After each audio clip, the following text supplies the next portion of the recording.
주옵소서. 이 모든 말씀 우리 주 예수 그리스도의 이름으로 간절히. 예수님은 세상의 빛으로 오셨다고 했습니다. 어두움의 비추인 빛으로 이 세상을 환하게 밝히시기 위해서 오셨던 것이죠. 요한은 사람들이 이 빛을 죽였다고 했고, 오늘 본문은 그 빛의 죽음을 기록하고 있습니다. 예수님은 오전 9시의 경에 못 박히셨는데 3시간 정도 못 박혀 정오가 되었을 때쯤 찾아오기 시작한 어둠은 예수님이 죽으실 때까지 계속되었습니다.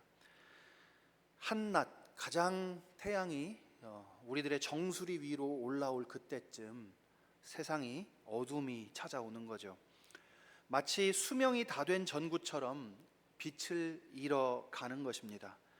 정오에 찾아온 이 어둠은 그렇게 예수님의 죽음과 세상의 빛이 사라지고 있음을 상징하고 있어요.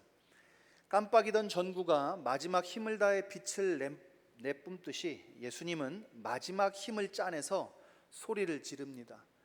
십자가의 처형은 질식하여 죽게 하는 형벌이에요. 나무에 손목을 못 박고 걸어두면 몸이 자연히 아래로 처지고 폐가 압박을 받아서 숨을 쉬지 못하고 죽게 되죠. 그러니까 사실 말을 한다는 것도 또 소리를 지른다는 것도 어려운 그런 상황인 거죠. 어쨌든 자신이 가지고 있는 마지막 힘을 다 짜내서 소리를 지릅니다. 엘리 엘리 라마 사박다니. 나의 하나님 어찌하여 나를 버리셨나이까 라는 뜻의 이 외침은 시편 22편 1절에 다윗의 기도말입니다. 다윗이 원수로부터 구원을 해 주실 것을 간구하였지만 하나님께서 돕지도 않으시고 듣지도 않으신다는 매우 고통스러운 기도말이었습니다. 어찌하여 나를 버리셨나이까. 여기 버린다는 뜻을 가진 사박단이라는 이 아람어는 사바크라는 말인데요, 그냥 버린다, 쓰레기 버리듯이 버린다 이런 말이 아니라 데리고 가지 않고 떠난다 이런 의미예요. 버리고 간다는 뜻이죠. 완전히 포기한다라는 뜻도 있는데 이것을 굳이 비유를 하자면 전쟁터에서 부상병 구출을 포기하고 이렇게 버려두고 가는 것 같이 그렇게 버려둔다는 의미예요. 또는 어제까지 사랑했던 사람의 부정을 발견하고 오늘부터 남남이 되는 것 같은 매우 강한 그런 단어입니다. 그러니까 예수님께서 어찌하여 나를 버리시나이까 라고 부르짖었던 것은 하나님께 단순히 고개를 돌려 왜 나의 고통을 외면합니까 하는 그런 말이 아니라 왜 나를 포기합니까 하는 말이에요. 왜 나와의 관계를 끊어버립니까? 왜 나를 거부합니까? 이런 말이죠. 우리가 예수님을 하나님의 독생자라고 부르죠. 이 독생자는 하나뿐인 아들이라는 뜻이지만 이 세상 누구보다 하나님과 가장 친밀한 사랑을 나누는 아들을 의미해요. 이 유일한 아들이란 하나님의 사랑을 독차지하고 하나님을 이해하는 유일한 아들, 하나님과 가장 깊은 동질감을 갖고 사랑을 갖는 유일한 아들, 이런 의미예요. 그러니까 그냥 아들 하나 있다 이런 의미가 아니라 매우 깊은 의미가 담겨 있는 거죠. 사랑이 담겨 있는 표현이에요. 그런 아들이 하나님으로부터 버려졌어요. 이 고독과 외로움은 사실 사람의 언어로 표현하기 어려운 일이에요.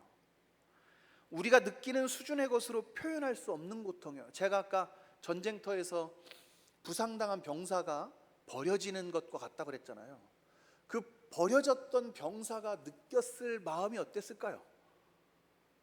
그런 것과 비슷한 감정이란 말이죠. 예수님께서 그런 감정으로 이때까지 나를 사랑했던 하나님과 단절되고 하나님으로부터 버려졌다고밖에 느껴지지 않는 그런 심각한 고독과 외로움 속에 놔두어져 있다, 방치되어 있다, 이런 의미예요. 제 사랑하는 아들이 제일 무서워하는 것이 엄마가 병원에 가는 거예요. 코로나가 막 시작되기 전에 아내가 급성 위염이 와서 한밤중에 응급실에 간 적이 있어요. 아들이 엄마와 함께 있지 못하고 응급실 안으로는 못 들어가게 하더라고요. 그래서 떨어져 있어야 됐었어요. 그런데 엄마하고 같이 있을 수 없으니 집으로 가자고 해도 굳이 응급실 밖에서 있겠다고 울고불고 난리도 아니었어요. 겨우 달래가지고 집으로 돌아와서 계속 울고 다시는 만나지 못할 것처럼 그렇게 엄마가 돌아올 때까지 울며 두려움에 떨었습니다. 이것을 분리불안 혹은 분리장애라고 부르죠. 이것이 제가 경험한 분리의 고통이었어요. 그것도 제가 직접 겪은 것이 아니고 아들의 경험을 간접적으로 느낀 것에 불과하죠. 제 아들이 느낀 공포심과 고통은 말로 할 수 없었을 것입니다. 그런데 어떻게 하나님으로부터 그 누구와도 비교할 수 없고 표현할 수 없는 친밀한 사랑을 나누던 하나님 아버지로부터 분리되고 버려진 독생자 예수 그리스도의 심정을 제가 이해할 수 있겠습니까? 분명한 것은 예수님이 받은 이 비참하고 처참한 고통이 본래 저와 여러분의 몫이었다는 거예요. 예수님이 느꼈을 그 황망함, 예수님이 느꼈을 그 처절한 고통이, 그 분리감이 본래는 우리가 받았어야 할 아픔이었다고요. 구원의 반대말이 뭔지 혹시 아세요? 구원의 반대말이 있어요. 구원의 반대말은 유기예요. 유기. 방자 유기할 때 그런 유기가 아니고 유기견 할 때 유기예요. 버린다는 뜻입니다. 바울은 이 죄인들의 유기를 하나님께서 죄인들이 더러운 일, 하나님께서 미워하시는 일들을 하도록 내버려 두셨다, 이렇게 말했어요. 그래서 심판받게 했다, 이렇게 말했습니다. 무엇을 하든지, 죄인들이 무엇을 하든지 신경 쓰지 않고 관심 두지 않고 그러다가 죽게 둔다, 이런 말이에요. 그러다 심판받게 한다. 그게 유기입니다. 예수님이 그렇게 버려지고 심판받은 일이 바로 십자가의 사건이에요. 바울이 말한 유기된 자들의 운명처럼 예수님도 유기된 자가 되었어요. 예수님이 엘리 엘리 라마 사박단이라고 외친 것은 그런 의미가 있는 거예요. 그러니까 이거죠. 마침내 내가 당신의 손에서 버려졌습니다. 무엇을 위해? 당신의 계획을 위해. 당신이 구원하기로 작정된 자들을 구원하기 위해 내가 마침내 당신의 손에서 버려졌습니다. 그 십자가를 통해 유기된 자와 아들 된 자가 바뀌었어요. 우리는 유기된 자에서 아들로, 아들이었던 자는 유기된 자로 바뀌었어요. 마태는 이 십자가의 사건, 예수께서 하나님으로부터 버려져 죽은 일을 통해 우리가 누리게 된 복에 대해 예수님의 죽으심과 함께 나타난 4가지 놀라운 일들로 설명하고 있습니다. 첫째는 성소의 휘장이 찢어진 일이에요. 마태복음 27장 50절 51절 말씀 우리 같이 읽겠습니다. 시작. 예수께서 다시 크게 소리 지르시고 영혼이 떠나시니라. 이에 성소 휘장이 위로부터 아래까지 찢어져 둘이 되고. 여기까지 읽겠습니다. 성소의 휘장은 금으로 만든 등잔대, 진설병상, 그리고 분향단이 있는 성소와 언약궤가 보관되어 있는 지성소로 구분하는 일종의 장벽이에요. 여러분, 군사시설이나 중요한 것을 보관하는 장소에 들어가지 못하도록 문을 잠가 놓거나 바리게이트를 치고 지키듯이 성소의 휘장은 지성소로 들어가지 못하도록 막는 역할을 했어요. 지성소는 1년에 단 하루만 개방이 됩니다. 성소는 매일 들어가게 돼요. 하지만 지성소는 대속죄일에만 개방이 돼요. 하지만 오직 대제사장이 향을 피워가지고 연기로 속죄소를 가리도록 해가지고 지성소 안에서도 하나님과 대제사장을 구분해야만 했어요. 제사장이 언약궤가 잘 보이지 않도록 하고, 언약궤에서도 제사장이 잘 희끄무레하게 보이는 거죠. 잘 안 보이게 만드는 거예요. 봐서도 안 되고 보여져서도 안 되는 관계라는 거예요. 누구와 누구가? 사람과 하나님이.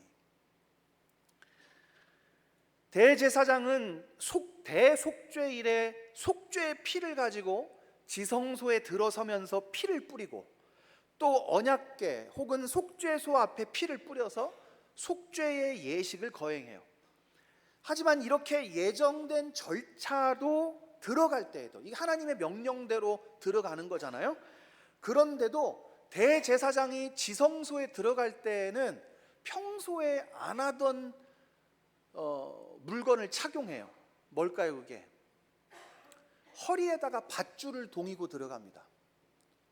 허리에 밧줄을 동이고 들어가서 한참이 지났는데, 예식이 지났는데도 나오지 않으면 제사장들이 들어가서 밧줄을 당겨요. 안에서 이제 하나님과 대화를 나눌 수도 있잖아요. 그럼 이제 대제사장이 조금 이따 나갈게 하고 줄을 튕길 수 있죠. 그런데 만약에 줄을 당겨도, 성소에서 제사장들이 줄을 당겨도 반응이 없으면 대제사장은 죽은 거예요. 시체가 되어 있는 거죠. 대제사장이 지성소 안에서 하나님의 진노를 사서 죽게 돼도 시체를 꺼낼 방법이 없어요. 왜요? 지성소 안에는 대속죄일에 피를 가진 대제사장만 유일하게 들어갈 수 있기 때문에 아무도 못 들어가요. 그러니까 만일에 죽었을 경우를 대비해서 허리에 밧줄을 묶고 들어가는 거예요. 반응이 없으면 제사장들이 밧줄을 당겨서 시체를 끄집어내는 거죠. 이것이 바로 우리의 죄로 인해 하나님과 얼마나 멀어져 있는지를 보여주는 장치예요. 우리는 결코 하나님을 볼 수도 없고, 하나님은 우리를 보셔서도 안 돼요. 우리는 결코 하나님 곁에 가까이 갈 수 없고, 우리는 이런 기가 막힌 어떤 장치를 통해서만 아주 잠깐 우리의 죄를 용서받기 위해, 가림받기 위해 대제사장만 잠깐 들어갈 수 있는 그런 관계라는 거예요. 이 장벽이 예수님께서 십자가에서 살을 찢고 피를 흘리시고 운명하는 순간에 찢어져요. 한 위로부터 아래까지 완전히 찢어져서 두 조각이 되어버립니다. 이 휘장이 칼로도 자를 수가 없을 정도로 견고한 장막이에요. 아주 여러 가죽과 직조물을 잇대고 계속 붙여가지고 만든 너무너무나 견고한 것이거든요. 그것이 위에서부터 아래로 찢어졌어요. 휘장이 갈라져 버렸다는 것은 무엇을 의미하겠습니까? 이제까지 하나님과 단절되었던 관계가, 그것을 가로막고 있던 것이 찢어졌다는 거예요. 이제 누구든지 하나님께 나아갈 수 있는 길이 열렸다는 거죠. 예수님의 죽음으로 하나님께 자유롭게 나아갈 수 있게 되었다는 뜻이에요. 히브리서 10장 19절로 22절 말씀 같이 읽어보겠습니다. 그러므로 형제들아, 우리가 예수의 피를 힘입어 성소에 들어갈 담력을 얻었나니 그 길은 우리를 위하여 휘장 가운데로 열어놓으신 새로운 산길이요 휘장은 곧 그의 용체니라. 또 하나님의 집 다스리시는 큰 제사장이 계심에 우리가 마음의 뿌림을 받아 악한 양심으로부터 벗어나고 몸은 맑은 물로 씻음 받았으니 참 마음과 온전한 믿음으로 하나님께 나아가자. 친히 성소의 휘장이 되고 그 육체를 찢음으로 휘장을 찢어 하나님께로 나아가는 길을 열고, 우리가 이제 직접 하나님을 뵙고 직접 죄를 고하고 용서받도록 하셨다는 거예요.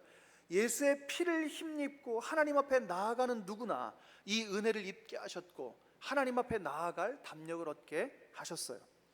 우리는 본래 하나님으로부터 버려져 바깥 어두운 곳에서 벌벌 떨고 있어야 마땅한 존재들이었는데, 예수님께서 그 육체로 휘장을 찢으심으로 하나님 앞에 나아갈 담력을 얻게 된 것입니다. 이제 우리는 언제 어디서나 하나님께 나아갈 수 있어요. 더 이상 특별한 장소나 시간 혹은 또 다른 어떤 중재자가 필요 없어요. 아침에 일어날 때, 직장에서 일할 때, 힘든 결정을 앞두고 고민할 때 우리는 언제나 하나님께 직접 나아갈 수 있어요. 여러분, 이것이 얼마나 큰 특권입니까? 여러분, 혹시 성당에 가보셨어요? 또 가보지 않으셨어도 혹은 드라마 같은데 보면 신부님들이 이렇게 상담하는 공간이 있죠. 교회 한편에 있어요. 보통 오른편에 가면은, 거기 가면은 신부는 상대편이 누군지 모르고 안 보이게 가려놓고 거기서 죄를 고백하면 신부가 묵주 기도를 몇 번 하라고 하든지, 성경을 몇 번 읽으라고 하든지, 필사를 하라고 하든지 죄를 씻는 방법을 일러줘요. 이분들은 아직도 중보자가 필요한 거라고 생각해요. 그렇지 않아요. 우리는 누구나 직접 하나님을 만날 수 있어요. 누구나 직접, 특별한 방법이 필요 없어요. 특별한 방법도 필요 없고요, 특별한 도구도 필요 없어요. 교회 오지 않아도 만날 수 있어요. 자신이 하나님을 찾고자 할 때 하나님은 언제나 우리 곁에 계시는 거예요. 두 번째는 땅이 진동하며 바위가 터지죠. 마태복음 27장 51절 말씀 보면, 이에 성소의 휘장 위로부터 아래까지 찢어져 둘이 되고 땅이 진동하며 바위가 터지고 라고 했어요. 보통 구약에 이런 이 땅이 진동하고 바위가 터진다는 표현은 지진을 뜻해요. 지진은 어느 때 일어나나요? 하나님의 강력한 심판과 구원을 상징해요. 하나님의 구원은 언제나 심판과 함께 오거든요. 왜요? 왜 심판이 함께 와요? 우리 막 심판하면 무서운데, 하나님의 심판은 하나님의 원수들을 심판해야, 우리를 얽매고 있는 자들을 심판해야 우리에게 구원이 오기 때문에 그러는 거예요. 여러분, 구약 성경에 하나님의 심판을 주로 하나님의 백성을 압제하고 박해하는 원수들에 향한 것이었죠. 출애굽기에서 애굽에 내린 재앙들을 생각해 보십시오. 하나님께서 그들을 심판하시고 그 심판의 반동으로 이스라엘은 어때요? 구원을, 출애굽을 하게 되는 거예요. 마찬가지로 여리고성이 무너질 때 어땠어요? 지진이 일어나요. 지진이 일어나서 여리고성이 다 무너져 버리죠. 그리고 그 백성들은 구원받아요. 지진이 원수들을 심판하시고 그 백성을 구원하는 상징적 수단으로 사용되고 있는 거예요. 이제 예수님이 십자가에 달리신 이 순간 하나님께서 또 지진을 일으키셨어요. 예수님을 십자가에 못 박은 자들, 즉 하나님의 아들을 거부하고 죽인 원수들에 대한 심판의 시작을 알리는 거예요. 그리고 예수님의 죽음으로 인해 죄와 사망, 그리고 사탄이라는 우리의 진정한 원수들이 심판받게 되고 우리는 어때요? 구원받게 될 것이라는 것을 선언하는 거예요. 오늘 이 큰 지진으로 인한 소란, 소음, 이것은 마치 하나님의 심판과 구원이 도래했다는 빵빠레와 같아요. 이제 시작됐다 하는 걸 보여주는 거죠. 세 번째로, 잠자던 성도들이 부활했습니다. 마태복음 27장 51절로 53절 우리 같이 한번 읽어볼까요? 시작. 성소 휘장이 위로부터 아래까지 찢어져 둘이 되고 땅이 진동하며 바위가 터지고 무덤이 열리며 자던 성도의 몸이 많이 일어나되 예수의 부활 후에 그들이 무덤에서 나와서 거룩한 성에 들어가 많은 사람에게 보이니라. 아멘. 지진이 하나님의 심판과 구원을 상징한다고 했죠. 그래서 그 지진의 결과가 무엇입니까?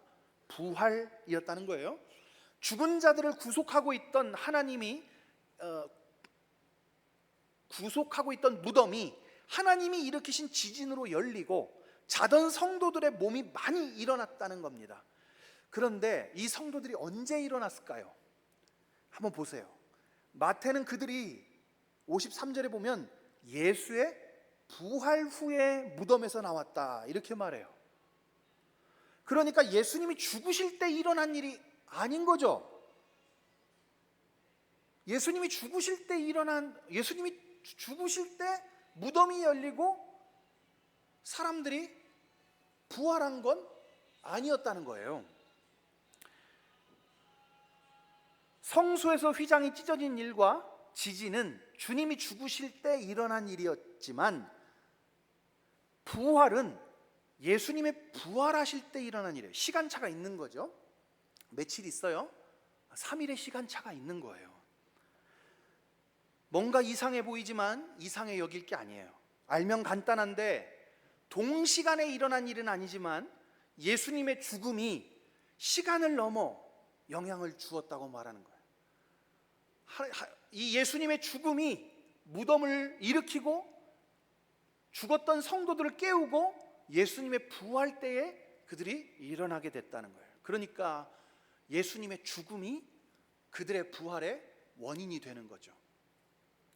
마태는 앞의 사건, 두 사건 휘장과 지진을 부활의 원인으로 설명하고 있는 거예요. 주님의 죽으심으로 휘장이 찢어지는 일과 지진이 일어났는데 그 일이 죽은 자들을 부활하게 했다는 뜻입니다. 휘장을 찢어 하나님께로 나아갈 길을 열고 지진으로 죽음을 심판하고 무덤을 열어 부활의 길을 열었고 마침내 예수님이 부활하실 때 잠자던 성도들이 같이 일어났다는 거예요. 이것이 예수님의 죽음으로 일어난 거예요. 이제까지 사람들을 올가매고 사람들에게 영향력을 행사하고 있던 죽음을 상징하던 무덤, 죽음을 상징하고 죽음의 능력을 대변하던 무덤을 하나님께서 지진이라는 수단으로 심판하고 깨뜨려 버리는 거예요. 그래서 예수 그리스도의 부활을 어때요? 죽음이 막지 못했고 성도들의 부활도 막지 못한 거예요. 왜요? 죽음의 권세가 하나님의 심판 지진으로 깨뜨려져 버렸기 때문이죠. 마지막으로 백부장과 군인들이 예수님을 하나님의 아들로 고백한 일이에요. 54절 말씀 같이 읽어보죠. 백부장과 및 함께 예수를 지키던 자들이 지진과 그 일어난 일들을 보고 심히 두려워하여 이르되 이는 진실로 하나님의 아들이었도다 하더라. 여러분 이 장면을 한번 상상해 보세요. 로마의 백부장, 그러니까 100명의 병사를 거느린 장교입니다. 그는 수많은 십자가 처형을 집행해 왔을 것이고 그의 눈에는 예수님도 그저 평범한 죄수 중에 한 명이었을 것입니다. 그리고 오늘 이들 중에는 예수님의 옷을 나누어 갖고 예수님을 갈대로 치고 조롱하던 자들이 있었을 거예요. 그런데 이 백부장이 갑자기 이는 진실로 하나님의 아들이었도다라고 고백해요. 여러분 이게 얼마나 놀라운 일입니까? 마치 몇십 년 동안 교회 앞에, 교회 바로 밑에 사는 사람들 중에 내가 저기는 결코 안 갈 거다, 교회는 안 갈 거다라고 굳게 마음먹었던 어떤 아저씨가 어느 날 갑자기 여기 와서 앉아있고 새신자 교육을 받고 있는 것과 같은 거죠. 여러분 이런 일이 진짜로 일어납니다. 저희 할머니가, 돌아가신 할머니가 아주 한번 제가 설명했잖아요. 곱슬머리에 옥리에 최씨라고. 이 할머니가 교회 다니는 사람들을 그렇게 미워했어요. 그래서 동네에서 누가 교회를 간다 그러면 일부러 지나가다 어깨를 부딪히거나 다리를 걸어가지고 싸움을 해서 머리끄댕이를 잡는다고 그랬잖아요. 이 할머니도 권사 직분 받고 돌아가셨어요.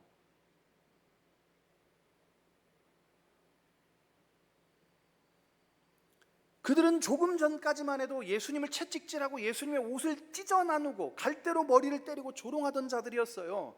그런데 그들은 십자가 위에 달리신 예수 그리스도를 보고 예수에 대한 신앙을 고백하게 되었어요.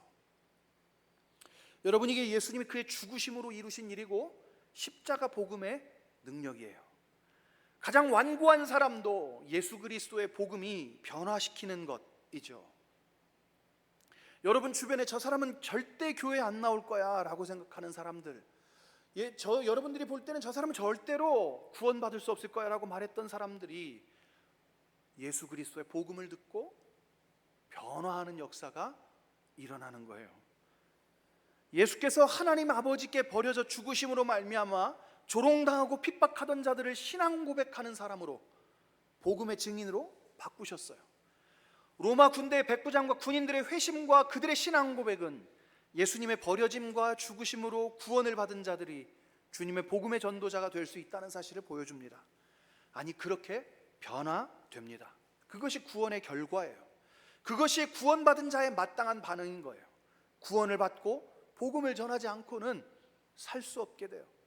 살아있는 자가 숨을 쉬고 움직이는 것처럼 구원받는 자는 복음의 증인이 되는 것이 매우 자연스러운 현상이라는 거예요. 물론 로마 병사들이 그렇게 변화했다는 사실이 너무 부자연스러운 일이지만, 믿기 어려운 일이지만, 예수님이 우리를 살리기 위해 하나님으로부터 버려지고 저주받아 죽었다는 사실보다 더 믿기 힘든 일은 없어요. 사실 하나님께서는 우리를 반드시 구원하시듯 우리를 복음의 증인으로도 만드실 줄 믿습니다. 여러분, 레미제라블이라는 소설을 읽어보셨어요? 빵 한 조각을 훔쳤다가 19년간 감옥살이를 한 장발장 기억나시죠? 그가 출소 후에 버릇을 못 고치고 다시 은촛대를 훔쳤습니다. 그때 은촛대의 주인이었던 미리엘 주교가 헌병에게 장발장이 훔친 은촛대를 내가 그냥 준 것이라고 두둔해줬고, 장발장은 새 삶을 살 기회를 얻었어요. 장발장과 미리엘 주교의 이야기는 간혹 하나님의 은혜를 예로 들 때 사용되는 이야기지만, 우리가 받은 은혜는 사실 이보다 못할까요? 저는 하나님의 은혜를 어떤 것과 비교하는 것이 너무 어려워요. 이 세상에 그런 것은 있지 않아요. 하나님의 은혜와 비교할 수 있는 그 어떤 선의도 존재하지 않아요. 어떤 착한 행실도, 또 어떤 선행도 하나님 아버지께서 자기 아들을 십자가에 못 박은 것보다 더한 일은 없어요. 복음은 장발장의 이야기보다 더 놀랍고 충격적인 거예요. 우리는 장발장보다 훨씬 더 심각한 죄인들입니다. 우리는 단순히 은촛대를 훔친 것이 아니라 하나님의 영광을 도적질했어요. 우리의 교만, 이기심, 무관심으로 하나님을 우리의 삶의 중심에 두기를 싫어하고 밀어냈어요. 사도 바울은 로마서 8장 15절에 너희는 다시 무서워하는 종의 영을 받지 아니하였고 양자의 영을 받았으므로 아바 아버지라 부르짖느니라고 했습니다. 하나님을 무서워해야만 할 우리가 어떻게 예수님의 아버지 하나님을 나의 아버지로 부르게 되었습니까? 복음은 그에 대해서 하나님은 단순히 우리를 용서하신 것이 아니라 그분의 아들을 우리 대신 버리셨다고, 예수님은 우리가 받아야 할 형벌을 대신 받으셨다고 말했어요. 하나님의 아들이 버림받음으로써 우리는 받아들여졌어요. 완전히 의로우신 분이 죄인이 되심으로 우리가 의롭게 되었어요. 하나님의 원수가 되신 그분으로 인해서 우리는 하나님과 화목하게 되었어요. 우리가 누리는 모든 것이 예수 그리스도의 버려짐으로부터 온 것입니다. 그래서 예수 그리스도의 버려짐과 죽으심을 여러분 가장 모독하는 일, 또 가장 높여 찬양하는 일이 뭘까요? 어떤 일이 예수 그리스도의 죽음을 모독하는 일일까요? 어떤 일이 예수 그리스도의 십자가에 침을 뱉는 일일까요? 그것은 예수 그리스도께서 주신 구원을 누리지 못하는 겁니다. 우리가 하나님으로부터 받은 이 큰 구원을 누리지 못하고 살 때 우린 예수 그리스도의 십자가를 모독하는 거예요. 반면 무엇이 하나님의 그 크신 사랑과 크신 은혜를 높여 찬양하는 일일까요?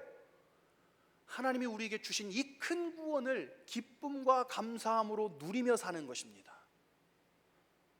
여러분, 하나님의 구원을 누리시기 바랍니다. 이 놀라운 사랑과 은혜를 깊이 깨달아 감사하며 어떤 어려움에도 구원을 누려 하나님의 큰 구원을 높여 기릴 수 있기를 축원합니다. 우리 함께 찬송하며 기도하겠습니다. 우리 예수의 이름으로 나는 일어서리라 함께 찬송하겠습니다.